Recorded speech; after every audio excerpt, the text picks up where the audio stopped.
Hello everybody and welcome back to Coding with Kenny G.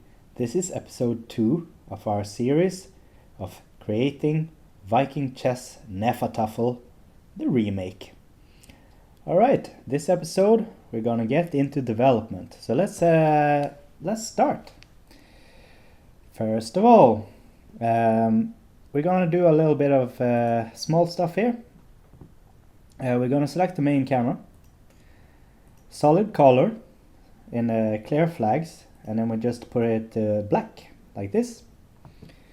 In your hierarchy on the left side here, create an empty, and if it's not at 0, 0, 0 position, you can press the 3 dots in the upper right on the transform, press reset.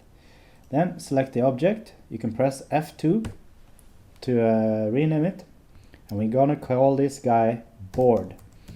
So this is going to be our holder for the entire game board. But a board is comprised out of many tiles. That's what I call them, at least. So we're going to create another empty. And also this guy needs to be at 0, 0, 0 and rename it to tile. This is an empty because quite commonly you put the graphical elements of something underneath a parent object that is empty. This is for many practical reasons, but I'm going to show you why. So we're going to create we select the tile, now we're going to create a 3D object, and it's a quad. You're going to get a quad in the middle here, and then we're going to rotate this guy 90 degrees on the x-axis. In Unity, the x-axis is the right axis, and y is up and z is front.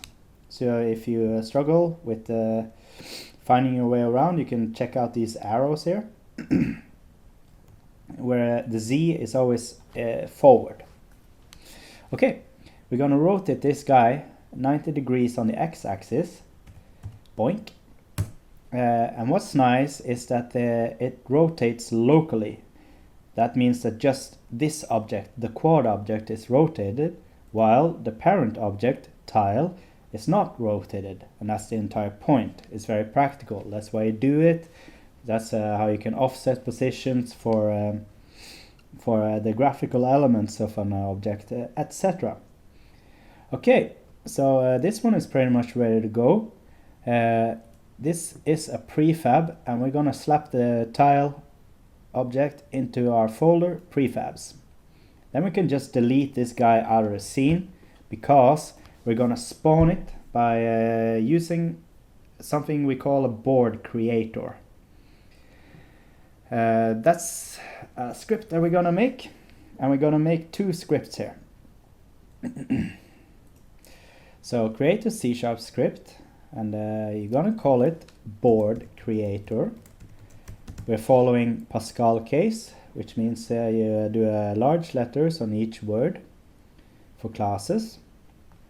There we go, board creator. And we're gonna make another script called tile. So first of all, we're just going to slap these on the correct objects. So the board is going to create the board.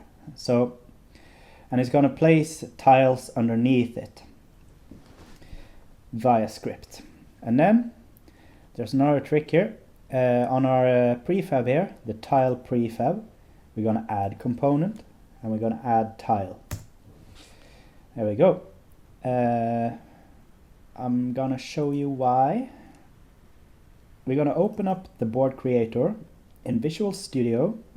And here we come to this little setup thing that I showed you, where we put everything into regions.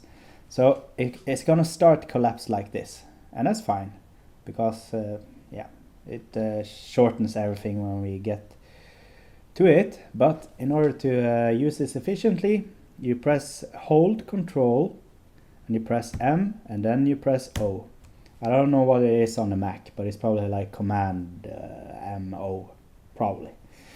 And then you just expand all the regions, and we're going to use this setup every time we code.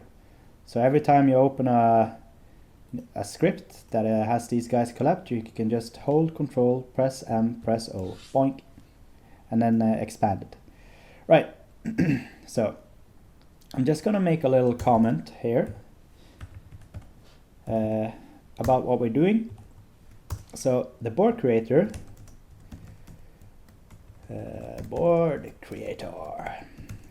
instantiates tiles, and thus creates the game board. There we go. And how are this guy gonna create the board?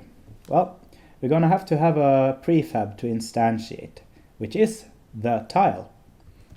So we can actually write public tile prefab.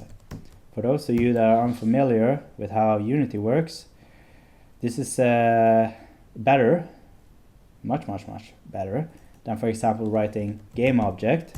We could instantiate a game object called tile prefab, but this can be a tile. The reason is that it derives from mono behavior, which means that it is a mono behavior, which means that it also is a game object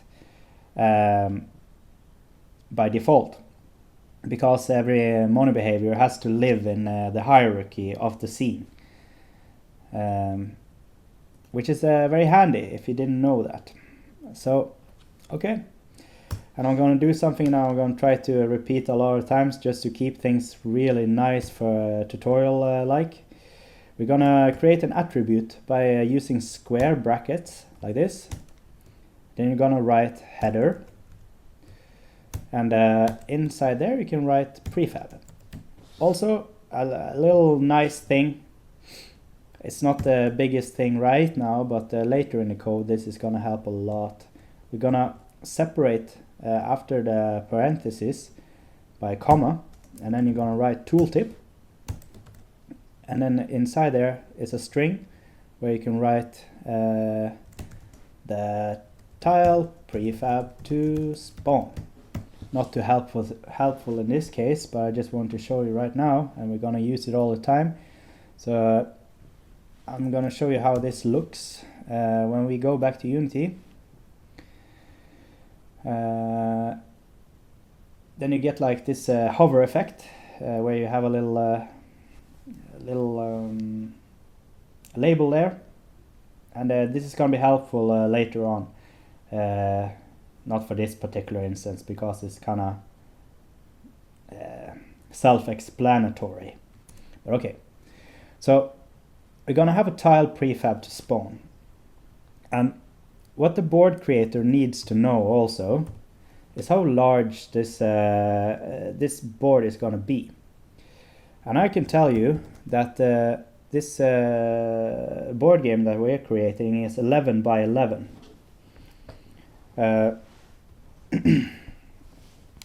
Or rather 10 by 10. Ha! No, 11 by 11.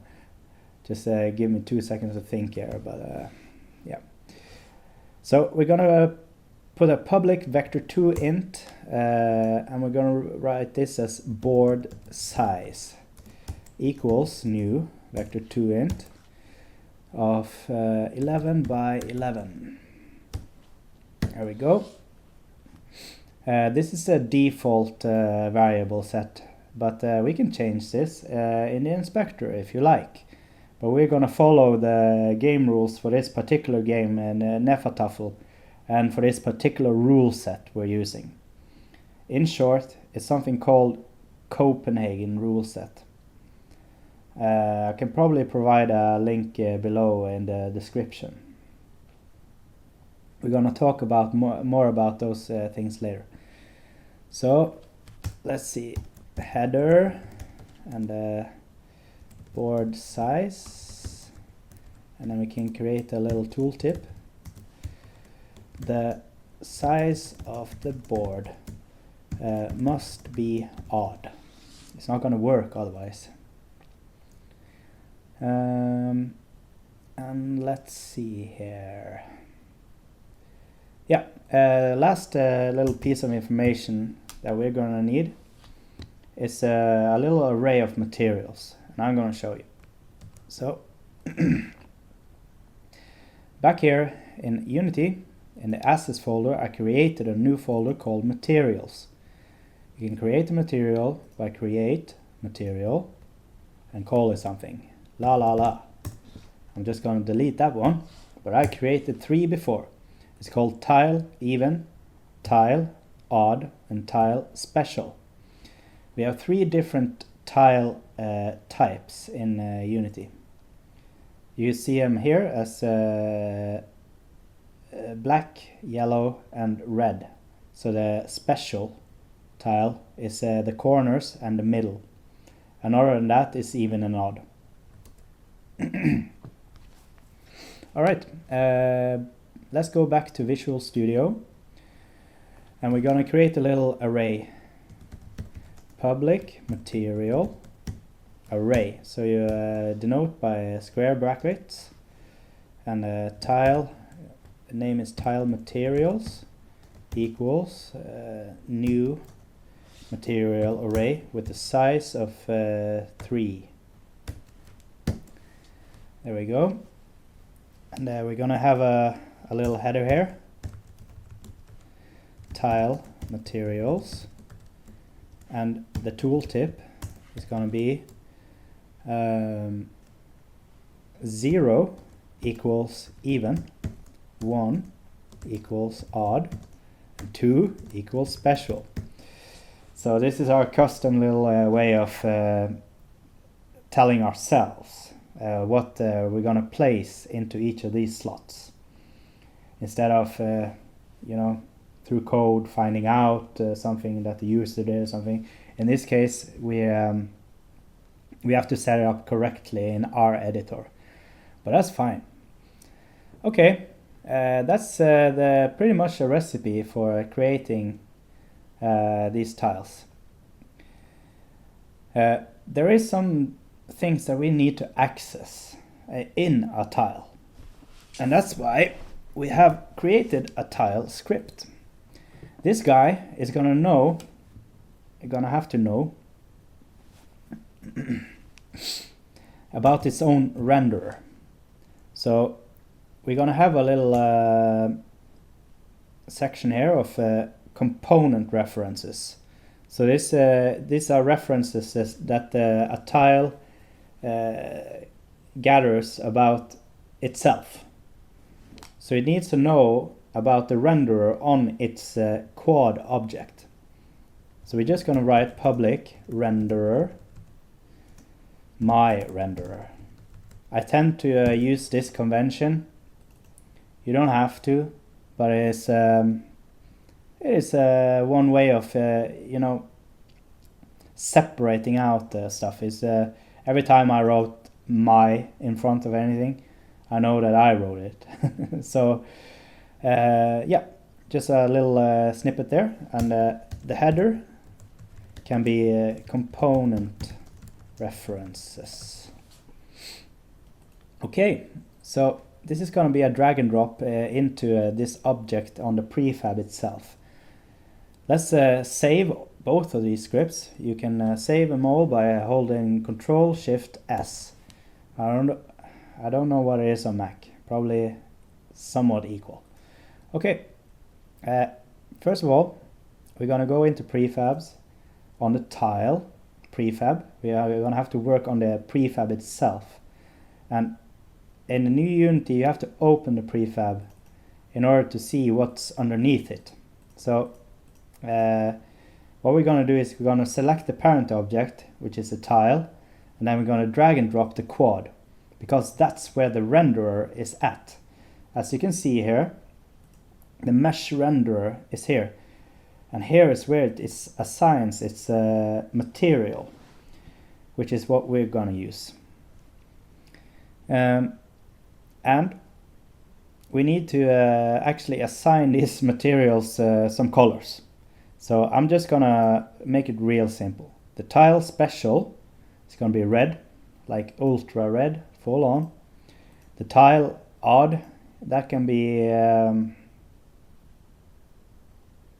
black, and the tile even can be a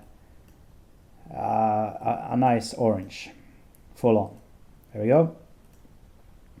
Probably gonna look okay.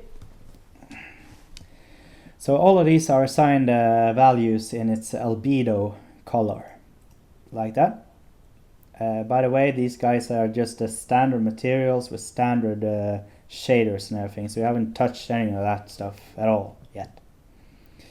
Okay, then we're almost ready to start spawning a board.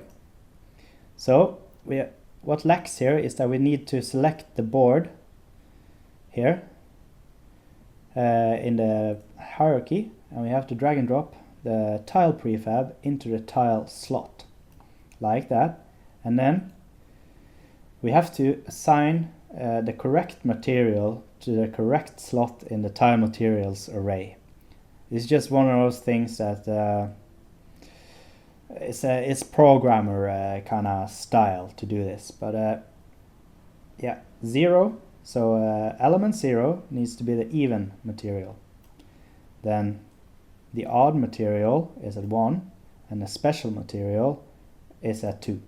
There we go. So these guys are assigned, and we're almost ready to push play now. What we're gonna do is that we're gonna create a void. Oops, I'm in the wrong script. Sorry about that. That was a tile script. We're gonna be in board creator. We're gonna go down to the region mono behavior callbacks, and we're gonna write void start. Then here we're gonna call on a function, and it's gonna be called create board. So we're gonna create a private function for now. I don't know if this guy is gonna be public later, but we'll take it as it goes. So this guy is going to be a private void create board, and it's also going to take in a vector2 int of board size. Yeah, board size, and then we're going to put in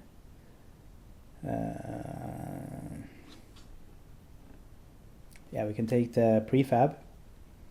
So tile prefab, and you're gonna take in the material array of materials.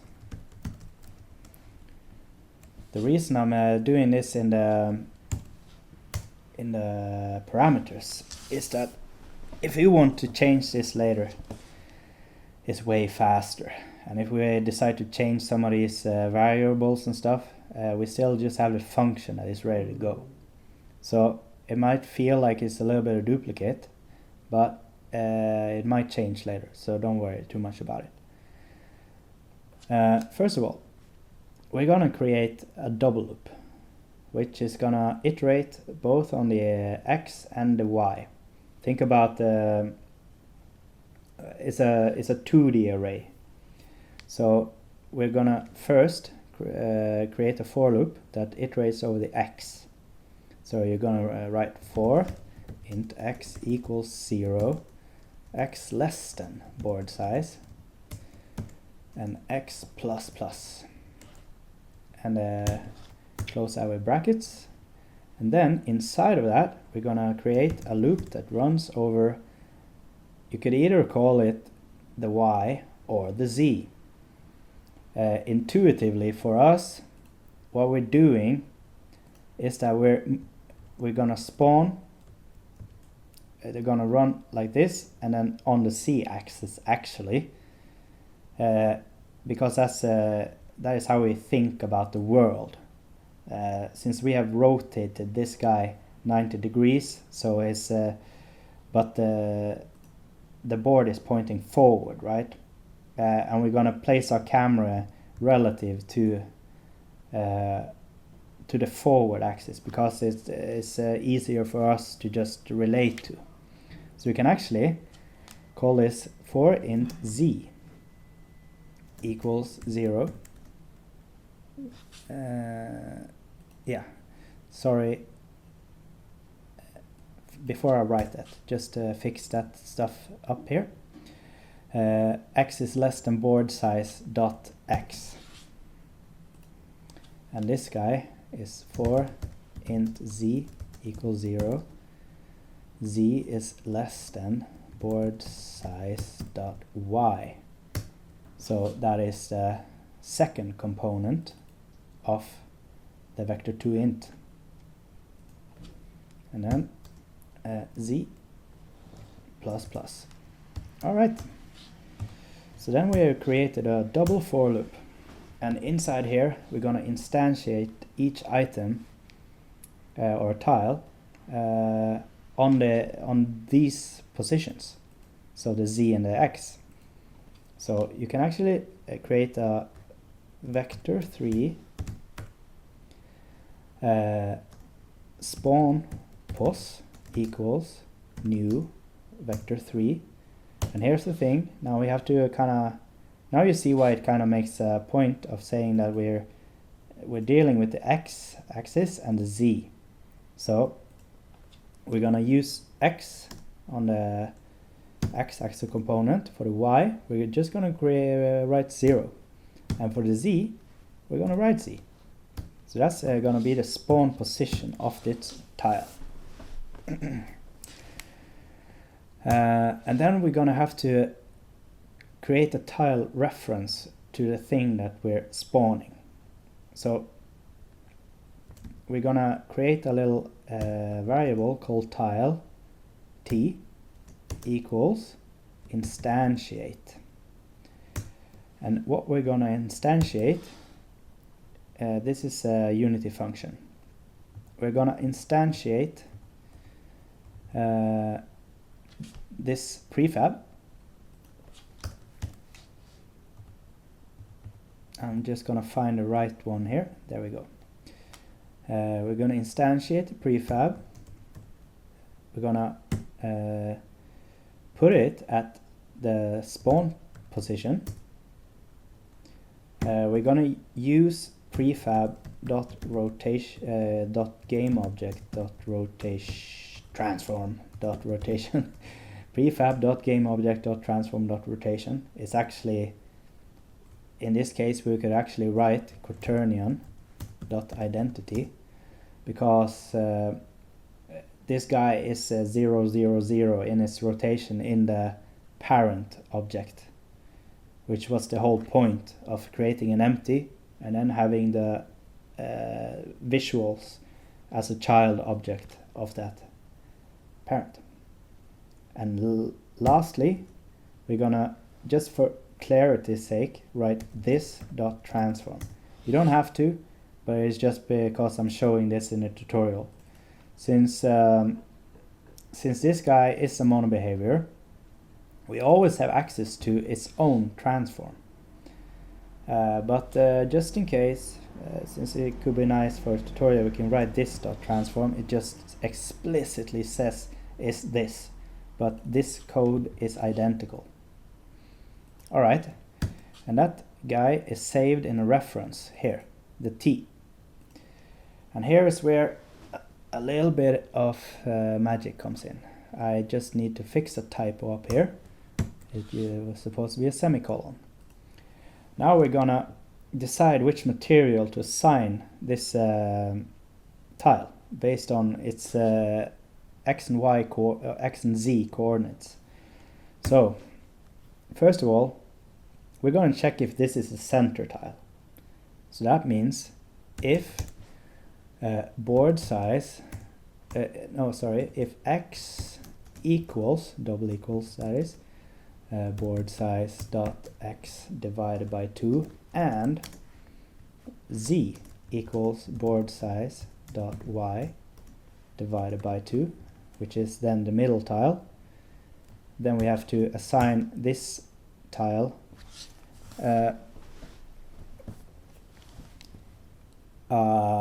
material.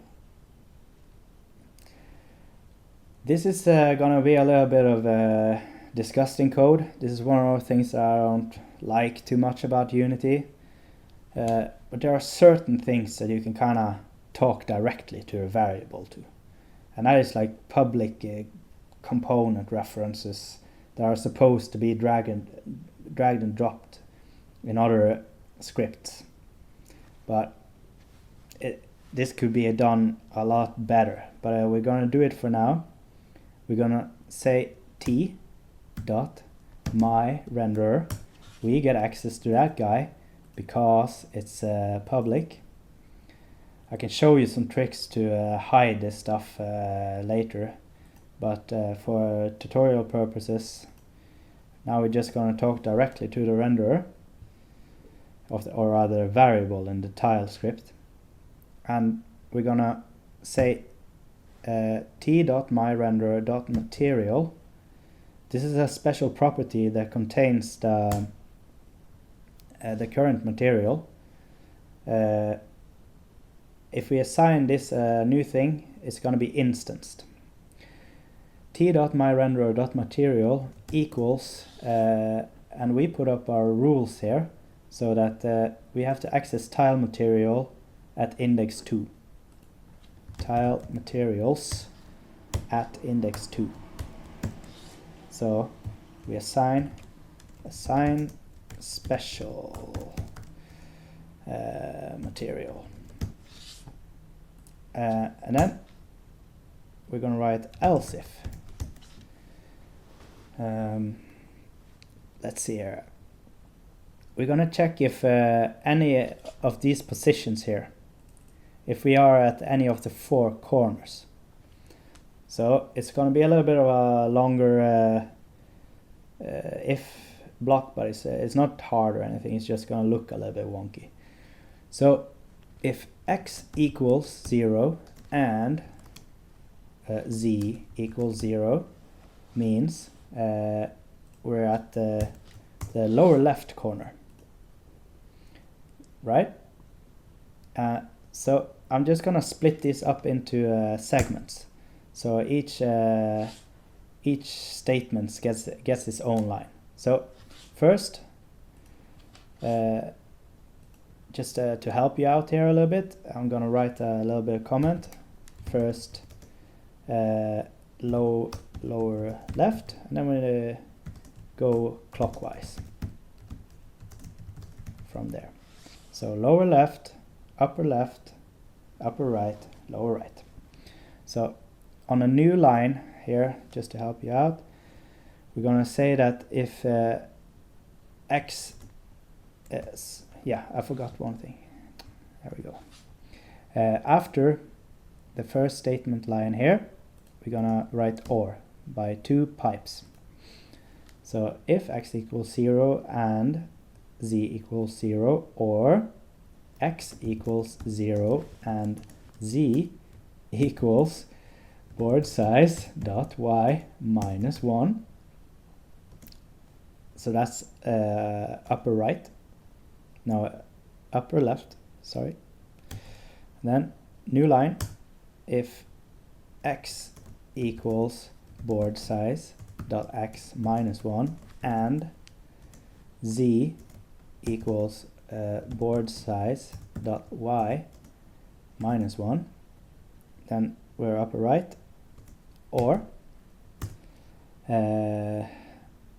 x equals board size dot x minus 1 and z equals 0, then we're at lower right. We're gonna check if this works soon, so just give me a minute and then we're gonna see if this code runs. But we're gonna assign this guy a special material because it's the corners of the board. So t.myRenderer.material equals tile materials at index 2. There we go. And then we have an else. So So just to go through, at the top here, we check if the board, if this index is now at the center position of the board. Then we also, if it's not, we check if it's any of the corners. And if it's not one of these two statements, then else we're going to assign either an even or an odd material based on if what numbers these guys are. So I'll just get to it. So we're going to use something called a modulo operator. That means if we can check for even or odd using a modulo operator to check the remainder of a division. So if you write if x equals